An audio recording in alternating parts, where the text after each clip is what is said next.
Ciao a tutti. Mi chiamo Bruno Marques e sono il tuo insegnante di italiano. Voglio iniziare questa lezione chiedendovi: ragazzi, hai qualche domanda sulla lezione? O qualsiasi domanda sull'apprendimento dell'italiano o su un argomento grammaticale difficile che desideri migliorare? Sì, professore. Ho una domanda importante da farti. Per favore, posso io? Sicuro. Vieni qui. Venite qui, così tutti vi ascolteranno e anche la risposta. Per favore. Salve, professore. Che piacere incontrarla. Mi chiamo Joshua e ho una domanda. È un piacere, Joshua. Dici, qual è la tua domanda? Come posso aiutarla? Voglio davvero sapere una cosa. Tutti gli insegnanti che avevamo ci hanno detto: devi pensare in italiano. E so che è importante pensare in italiano per parlare in italiano. Ma come lo facciamo? Tutti i nostri precedenti insegnanti ci hanno detto di pensare in italiano, ma non ci hanno mai detto come farlo. Oh, so cosa intendi sì, hai ragione. Gli insegnanti di solito non ti dicono come. Bene, spero che tutti prestino attenzione perché ti dirò come pensare in italiano. Pensare in una lingua straniera è essenziale. Aumenta la fluidità e ti permette di entrare in contatto con le persone, provenienti da contesti culturali diversi. Non è necessario trasferirsi in un paese di lingua italiana. Se hai già un livello base o intermedio di italiano, non utilizzare un dizionario bilingue. Ricordo di aver passato ore a cercare parole e definizioni in un dizionario solo italiano. Preferisco usare dizionari cartacei perché mi aiuta a memorizzare meglio le parole, ma dipende da te. Quando cerchi una parola, girando pagina dopo pagina, è naturale che tu la ripeta nella tua testa. Quando trovi il significato, ricordi la parola. È fantastico! Inoltre, modifica una delle impostazioni del dispositivo o dell'applicazione in italiano. Ci sono molte cose che usi quotidianamente nella tua vita, come il cellulare, Facebook, la lista della spesa e il calendario. Scegli una di queste cose ogni giorno e cambia le impostazioni in italiano. Devi abituarti a gestirli in italiano, e se c'è difficoltà a comprendere alcuni menu o parole, tradurli per comprenderne il significato. Ci vuole duro lavoro, ma ne vale la pena. Cos'altro? Oh, qualcosa c'è davvero utile parlar con te stesso tutto il tempo. So che può sembrare pazzesco, ma funziona davvero. Quando lo fai, immagini di parlare con qualcun altro. Fai domande e pensi alle risposte. Questo è un ottimo modo per mettere in pratica ciò che potresti dire in una conversazione reale.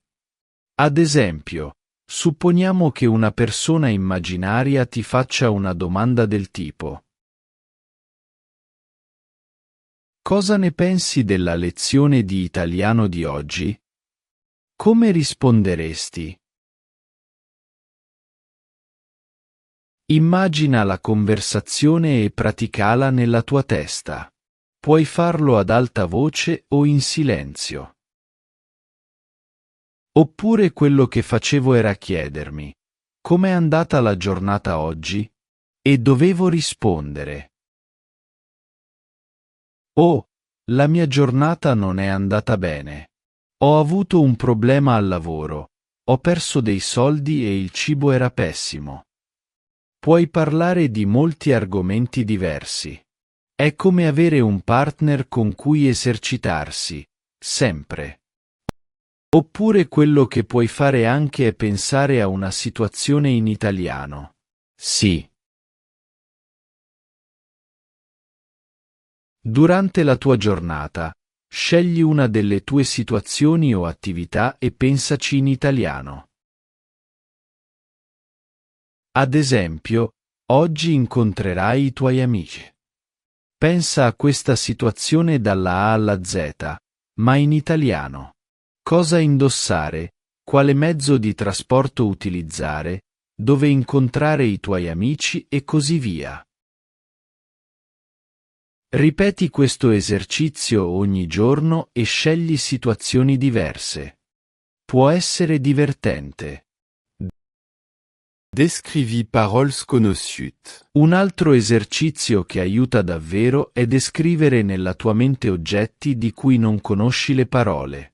Un esempio potrebbe essere se non riuscissi a pensare alla parola garage, virgola. Se guardi la tua casa e vedi il tuo garage, ma non ti viene in mente il nome in italiano.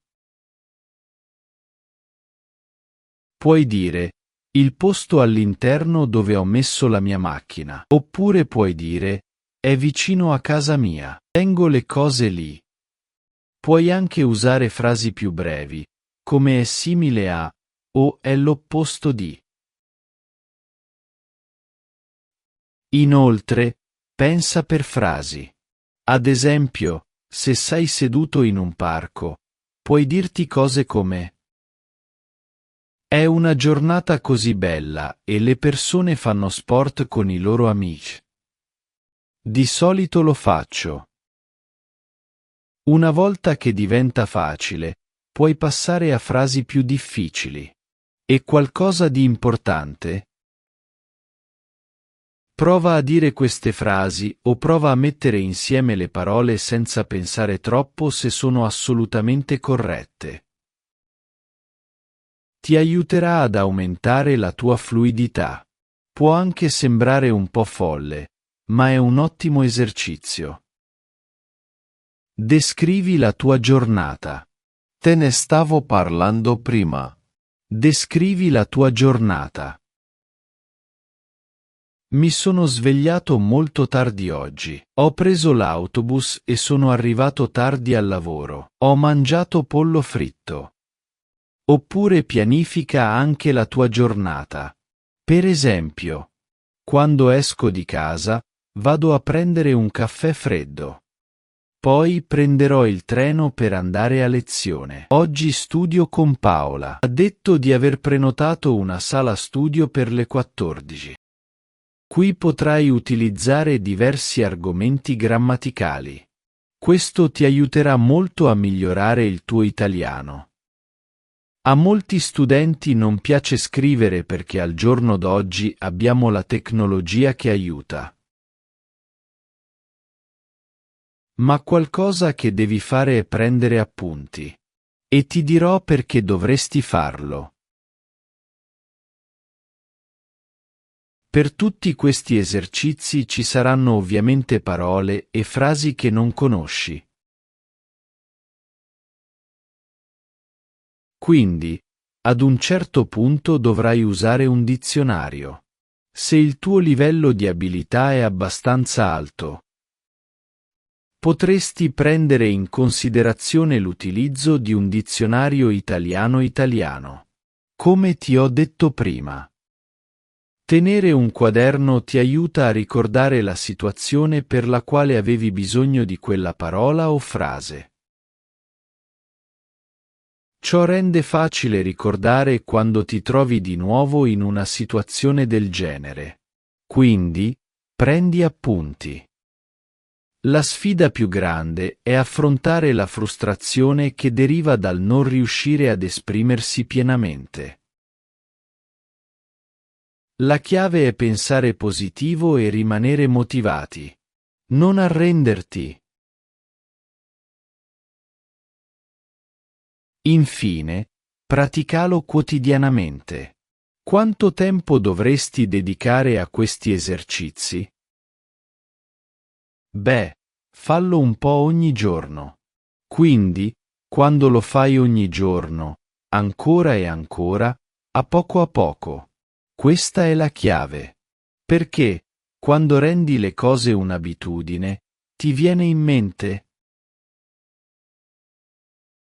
Senza pensare e poi, prima che tu te ne accorga, davvero, stai pensando in italiano. Tieni traccia delle tue attività per imparare la lingua. Dovresti tenere traccia delle tue attività quotidiane. Legati alla lingua italiana, il follow-up continuo ti aiuterà a continuare a sviluppare. E darti un senso di realizzazione, quindi non smettere di farlo e continua su ciò che hai realizzato. Spero che questi suggerimenti possano aiutarti a pensare in italiano. Joshua, cosa ne pensi? Metterò assolutamente in pratica questi consigli. Mi hai aiutato molto, insegnante. Grazie. No, ayon piacere. Se avete domande, fatemelo sapere commentando questo video. Vai a sederti perché dobbiamo iniziare con la lezione. Grazie per l'attenzione.